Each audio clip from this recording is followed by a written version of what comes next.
సభలుగా తీర్చిదిద్దాలనే ఉద్దేశంతో ఈరోజు సమాజంలో మనము ప్రతిరోజు అబ్జర్వ్ చేస్తుంటే ఏదో ఒక మూలన ఏదో ఒక కారణం వల్ల అమ్మాయిలు అన్యాయం అయ్యారు, ఏదో ఇబ్బంది పడ్డారు, వాళ్ళకు వాళ్ళు రక్షించుకోలేకపోయారు. ఎన్నో గవర్నమెంట్ పాలసీ ఉన్న పర్టికులర్గా సాంకేతిక లోపం వల్ల కొన్నిసార్లు అనుకున్న సందర్భంలో ఇబ్బంది పడడం కానీ, వీళ్ళు ఒకవేళ ఒక పర్పస్ మీద లేకపోతే బదులైన ఐటమ్తో ట్రావెల్ చేసినా కూడా అన్ని వేళలా అది సాధ్యం కాదు వాళ్ళకి దాంతో పోరాడడానికి. సో ఎప్పుడైతే ఈ సెల్ఫ్ డిఫెన్స్ స్వీయరక్షణ ఎప్పుడైతే ఉన్నదో వాళ్ళు చాలా అంటే ఏ ఐటమ్ మీద ఎక్విప్మెంట్ మీద కాకుండా వాళ్ళ మీద హ్యాపీగా వాళ్ళకు ఉండే ఇబ్బందిని సాల్వ్ చేసుకోగలుగుతారు.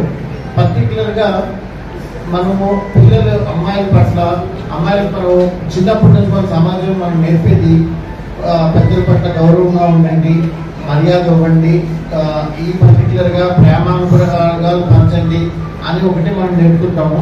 కానీ వీళ్ళకి కంపల్సరీగా ఈ సెల్ఫ్ డిఫెన్స్ స్వీయరక్షణ అనేది నేర్పడం వల్ల వీళ్ళు ఎటువంటి సమస్యలైనా ఎప్పుడైనా ఎదుర్కొనేటప్పుడు వాళ్ళలో వాళ్ళకు ఒక ఈ ట్రైనింగ్ వల్ల ఒక కాన్ఫిడెన్స్ వాళ్ళలో బిల్డప్ చేయడం జరుగుతుంది.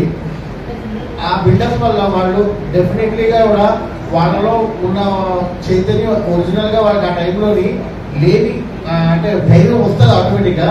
కానీ ఎప్పుడైతే ట్రైన్ అయ్యారో వాళ్ళు డెఫినెట్లీ అది ఆ పర్టికులర్ ట్రిక్స్ని యూజ్ చేసుకొని ఇంత పెద్ద పెద్ద మాస్టర్లు ఈరోజు ఈ కార్యక్రమానికి పీవీజీ ట్రస్ట్, ఎస్ఆర్ అండ్ మా ఇండియన్స్ కాలేజ్ మీ అందరూ కూడా ఏమనుకున్నామంటే ఫ్రీగా ఈ ప్రోగ్రామ్ ప్రతి అమ్మాయికి నేర్పాలనుకున్న దానికి చాలా చాలా అది ఇందులో భాగంగా మేము అయినందుకు మేము చాలా గర్విస్తున్నాం.